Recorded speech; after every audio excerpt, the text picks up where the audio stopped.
hardwired to want to do this. But this means we have to be open to lots of stimuli that we so often filter out, and be willing to make connections that may seem bizarre at first, but it's these connections that bring forth something new and powerful. Here's an example of such a bizarre connection that turned into one of the biggest memes of our time. You probably remember this. Have a watch. One more time, one more day, one day.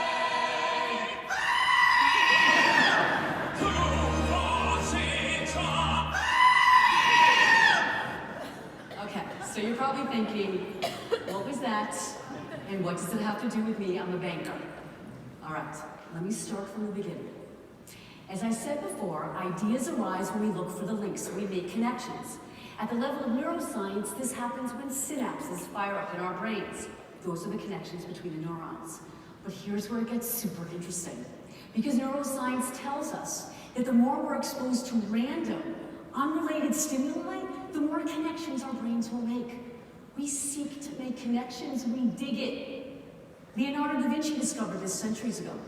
He said the human brain cannot fathom a series of unrelated objects, items, images, without our brains trying to connect them. He called it the law of continuity. We cannot not make connections. How cool is that? But they are hard to do when we have our adult filters on. You see, kids don't have this problem. That's why they can come up with so many more ideas and so much faster than we can. Just watch one of those brain game shows, and in fact, Jason Silva is going to be on this stage, so you can ask him a question about that. But it's true. They can come up with so many more ideas than us, and you know why? Because they haven't learned to filter their ideas yet according to societal norms. You don't know if their ideas are smart or stupid. They just let them flow. They let them flow, and they build upon them. And what's more is they haven't learned to filter out all the stimuli they're exposed to. So they're exposed to so much more, make that many more connections, and come up with so many more ideas. Here's an example from my life. So I live in Manhattan, and I have 3 kids. They're now teenagers, but when they were younger, I would have to take them with me everywhere. I can't let them run feral, you know? So, getting around Manhattan, the best way to do that is to walk, in my humble opinion. So we would walk to the bank together, and the supermarket, and so forth. And when we were walking, I had pretty much learned to filter out all the sights and sounds and smells of New York. They didn't matter to me. They weren't important. The only thing I cared about was not stepping on dog poop, right? And making sure the light was either red or green. I was probably thinking about some email. But you see, my kids hadn't learned to filter out all those sights and sounds. They didn't know they weren't interesting.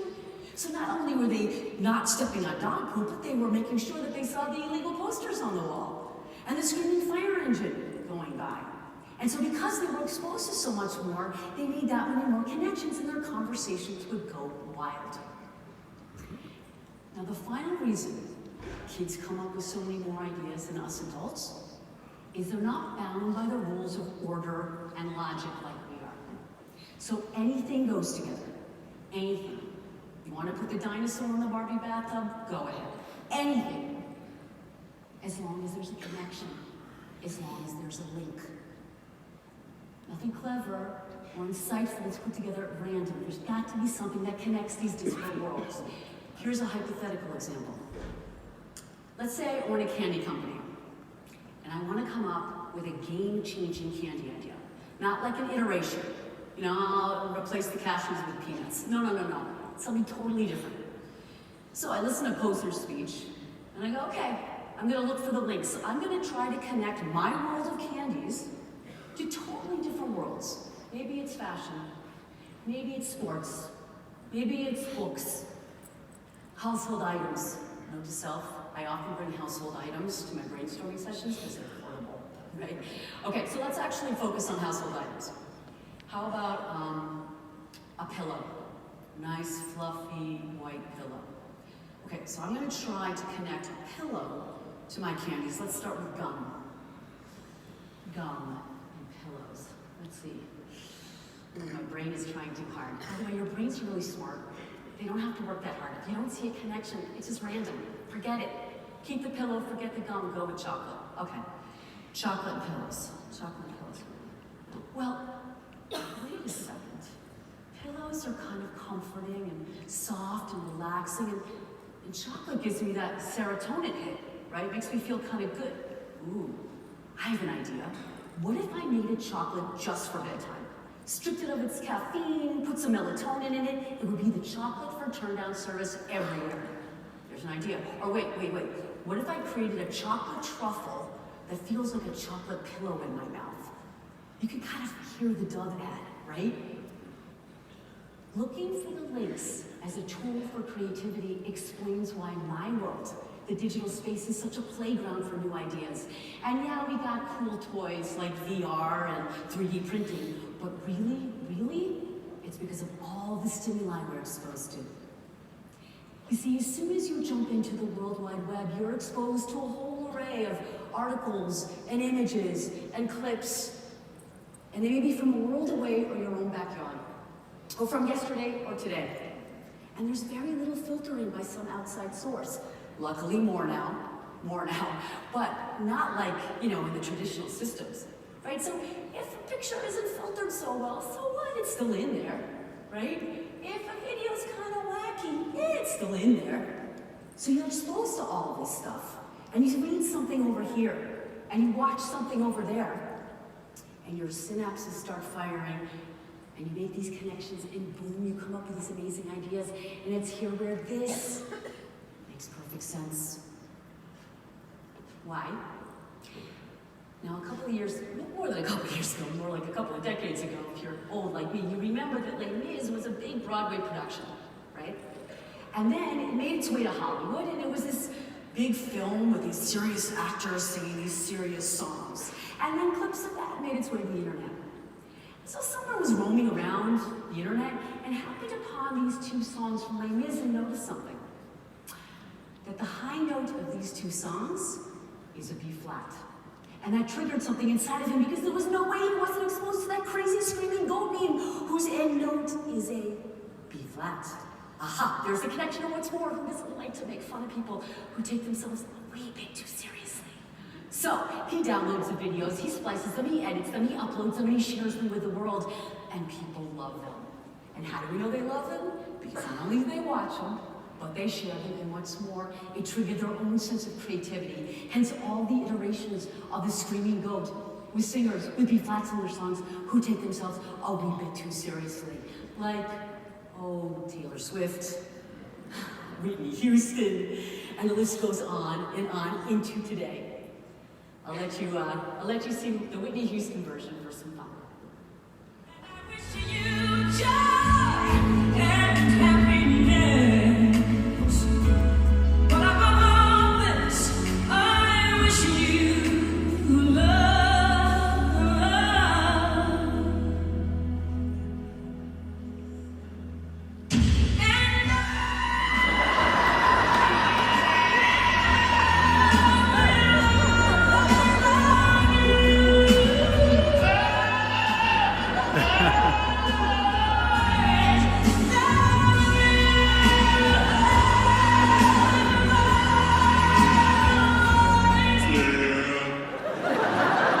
And the low quality of the video just makes it that much better.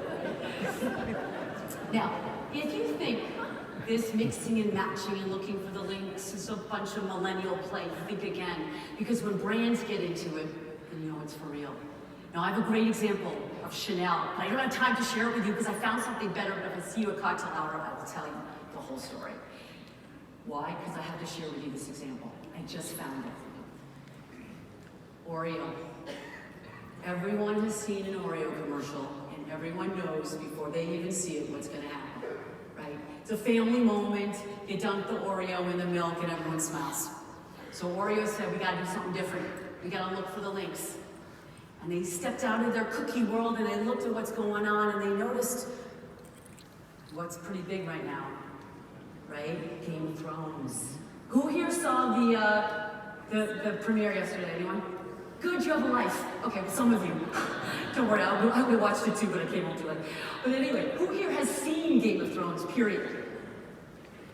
Okay, so you know the beginning of Game of Thrones, right?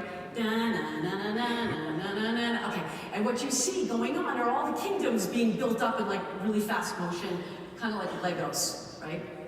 So the Oreo folks see the Game of Thrones video and go, wait a second, there's a link here, because what do we do with Oreos? Yeah, we dunk them in milk, but we also stack them, and we break them, and we turn them into things. And they said, that's it, that's the idea. We're gonna create the ultimate teaser for Game of Thrones. Have a watch.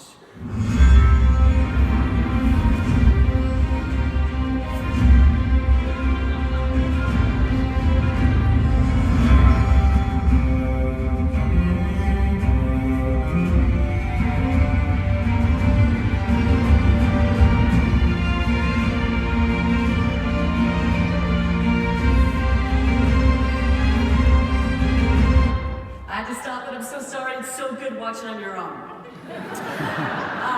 I did a commercial for Oreos right here.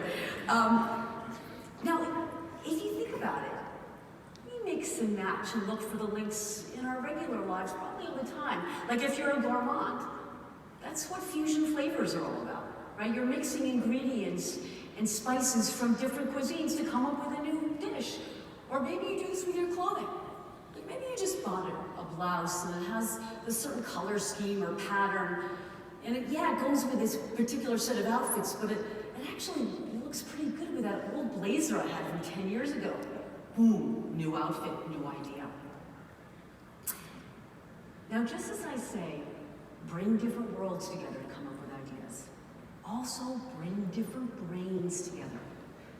The more you can ideate with others, the more creative you will be. Collaborate. A couple years ago, when I was first developing my presentation on this one about creativity and innovation, I happened to be at the Cannes Lion Festival, which happens every year in June. And at that particular festival, there were two companies that examined all the Grand Prix winning ads over the course of the conference's history, 30 years worth. But they didn't look at them in terms of content, but rather in terms of data. And one of the insights that rose to the surface was that winning teams had 26% more people credited with the development of that campaign. Now you think too many cooks in the kitchen would diminish creativity, but no. The more people associated with the development of that campaign, the more likely it would win. And then the research went on to also show that the more diverse the disciplines represented, like creative directors, strategists, digital folks, the more likely that idea would win. You know, where I work at the Googs, you probably hear we work in these wide open spaces and in these big cafeterias. That's not to save money on real estate. That's so that we can all get together and have these serendipitous meetups and chat and come up with ideas. I urge you, do not try to be creative on your own. It's very, very hard. So the next time you have to come up with a new idea, maybe it's to reposition your brand. Maybe it's to come up with a new product. Maybe it's to change someone's behavior inside your organization. Collect some colleagues, especially colleagues who think differently than you. Bring your special sauce to the mix. Maybe it's your product lineup, how you do business. And then try to connect it to totally different worlds and look for the links. Now you're gonna have to do the stuff that kids do all the time and embrace your inner crazy. No rules, playing together, and openness to everything. Your brains will start interpreting those connections to bring forth new ideas and solve your business challenges. I see it with my clients and my colleagues all the time. And what's amazing is you can start now. Because you're at this fantastic conference where you're exposed to all different types of people from all over the world. And you're introducing yourself to different types of companies, and you're hearing all these different crazy ideas, like from someone like me, right? Start making connections, start looking for the links. I'm so certain you will come up with amazing ideas, and if you do, please reach out to me on social media and let me know how it goes. I hope you have a wonderful rest of the conference and enjoy Vegas. Thank you.